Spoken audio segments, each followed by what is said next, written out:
Willie Nelson, born April 29, 1933 in Fort Worth, Texas, is an American songwriter and guitarist who was one of the most successful country music performers of the late 20th century. Nelson learned to play the guitar from his grandpa and began performing at local dances at the age of 10. He served in the United States Air Force before becoming a disc jockey in Texas, Oregon, and California throughout the 1950s. He was also playing and writing songs in public at the time. By 1961, he was living in Nashville, Tennessee, and playing bass in Ray Price's band. Price was among the first of dozens of country, rhythm and blues, and popular singers to have hit records with Nelson's 1960s tunes, which included standards such as Hello Walls, Nightlife, Funny How Time Slips Away, and, most famously, Crazy. Nelson, on the other hand, had only minor success as a singer during that decade.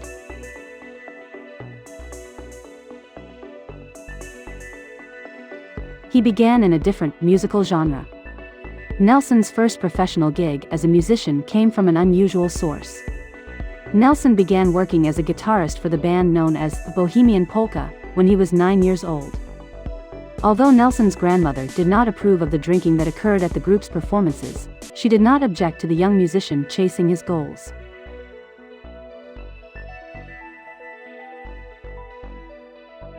Despite the fact that no one seemed to be interested in Nelson as a singer in his early days, Nelson ultimately got a break when country artist Faron Young saw him play his song, Hello Walls. The singer enjoyed the song so much that he recorded a rendition of it. Following that, stars such as Roy Orbison, Patsy Cline, and Billy Walker recorded some of Nelson's original songs.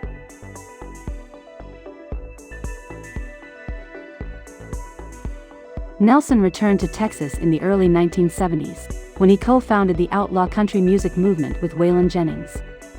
Beginning with the narrative album Red-Headed Stranger, 1975, which included the hit song, Blue Eyes, Crying in the Rain, he quickly rose to become one of the most famous performers in country music in general. Nelson's concerts had a distinct sound, with his calm, behind-the-beat singing style and gut-string guitar being the most distinguishing features. Songs by Hoagy Carmichael, Irving Berlin, and other mainstream hit songwriters composed Stardust, 1978, which eventually sold over 5 million copies in the United States. Nelson's album Always on My Mind, 1982, and the single To All the Girls I've Loved Before, 1984, a duet with Julio Iglesias, brought him even more crossover success.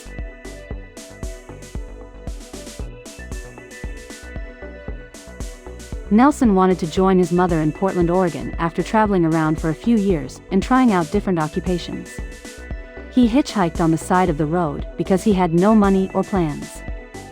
He spent the night sleeping in a ditch since no one stopped for him. He snuck onto a freight train the next day and rode it as far as he could. Nelson made it safely to his destination after a kind-hearted truck driver loaned him a few dollars for a bus ride the rest of the way.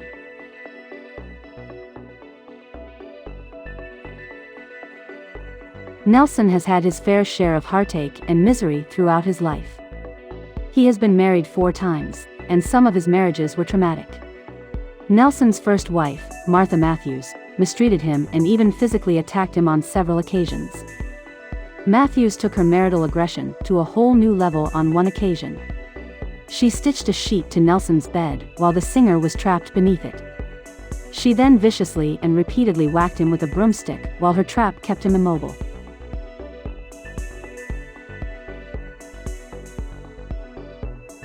Patsy Cline's recording of Nelson's Crazy is without a doubt the pinnacle of his early career, but it almost never happened. Nelson had performed an early draft of the song in a bar, and Cline's husband had overheard Nelson singing it. He felt it would be ideal for his wife to perform. But there was one problem: Cline despised the song and believed Nelson's singing style was too odd to try to emulate.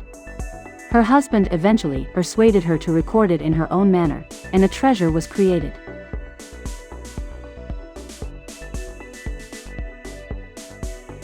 Nelson's career flourished, and he relocated to a new home, a peaceful Tennessee ranch just outside of Nashville. When he got home after a Christmas party, however, he discovered a frightening discovery: the house was fully in flames. The house had burned to the ground, leaving Nelson homeless. Nelson ran into his burning house to try to save a valuable possession, his stash of marijuana. His reasoning for going into the blazing house was that if the firemen had saved his house and discovered the substance inside, they would have handed him over to the police to face the penalties, so out of fear he risked his life.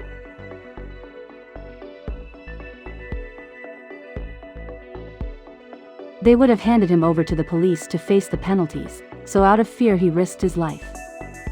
Willie Nelson decided to retire after becoming dissatisfied with the direction of his career. In 1972, he bought out his own contract and quit music. He relocated to Austin, Texas, to get away from the Nashville lifestyle and business that he had been dealing with for over 2 decades. Inspired by Austin, Nelson abandoned Nashville's conventional traditions and created the distinct sound that we all know and love him for today, and it altered his career. In 1973, he returned to recording and released Shotgun Willie, his first highly praised album. The record relaunched Nelson's career and laid the groundwork for his new, outlaw country sound, making this record, in Nelson's words, clearing his throat.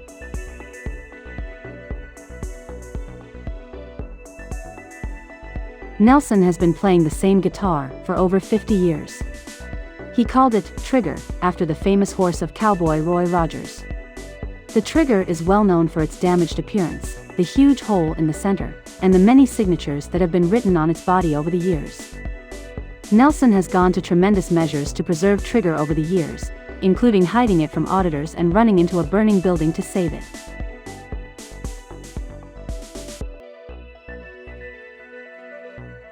The Internal Revenue Service confiscated Nelson's assets in 1990, claiming that he owed $32 million in back taxes. His inability to repay his outstanding debt was exacerbated by poor investments he made in the 1980s. Nelson released the IRS tapes, Who'll Buy My Memories? In 1992, and the revenues from the double album, which were meant for the IRS, and the sale of Nelson's possessions, cleared his debt.